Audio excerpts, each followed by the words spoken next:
Swing ट्रेडिंगसाठी सगळ्यात best strategy म्हणजे moving average strategy. Yes मित्रांनो, जर तुम्हाला स्विंग ट्रेड करायचं असेल, स्टॉक सिलेक्शन कसं करायचं माहिती नाहीये, तर सगळ्यात सिंपल स्ट्रॅटेजी आहे. सगळ्यात पहिली स्टेप की एखादा स्क्रीनर अगोदर सिलेक्ट करा. ठीक आहे, त्या स्क्रीनरमधले जे काही पॉझिटिव्ह स्टॉक आहेत, जे स्टॉक 7% खाली आहेत, ठीक आहे, तर ते स्टॉक ओपन करा, चार्ट ओपन करा. चार्टमध्ये मूव्हिंग ॲव्हरेज लावा 20 मूव्हिंग ॲव्हरेज. ठीक आहे, ज्याचा पिरियड असेल 20 अँड जो टाईम फ्रेम असेल 1 आवर किंवा 1 डे.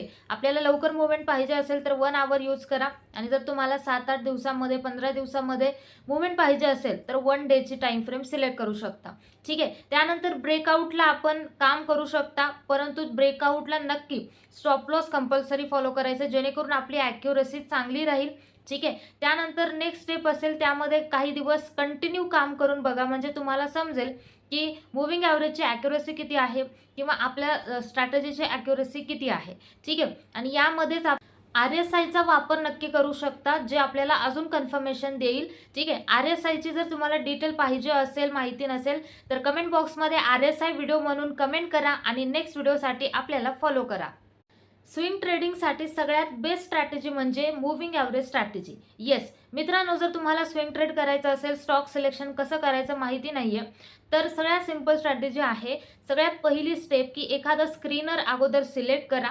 ठीक आहे, त्या स्क्रीनरमधले जे काही पॉझिटिव्ह स्टॉक आहेत, जे स्टॉक 7% खाली आहेत, ठीक आहे, तर ते स्टॉक ओपन करा, चार्ट ओपन करा. चार्टमध्ये मूव्हिंग ॲव्हरेज लावा 20 मूव्हिंग ॲव्हरेज. ठीक आहे, ज्याचा पिरियड असेल 20 अँड जो टाईम फ्रेम असेल 1 आवर किंवा 1 डे. आपल्याला लवकर मूव्हमेंट पाहिजे असेल तर 1 आवर यूज करा, आणि जर तुम्हाला 7-8 दिवसामध्ये 15 दिवसामध्ये मूव्हमेंट पाहिजे असेल तर 1 डेची टाईम फ्रेम सिलेक्ट करू शकता. ठीक आहे, त्यानंतर ब्रेकआउटला आपण काम करू शकता, परंतु ब्रेकआउटला नक्की स्टॉप लॉस कंपल्सरी फॉलो करायचं, जेणेकरून आपली ॲक्युरसी चांगली राहील.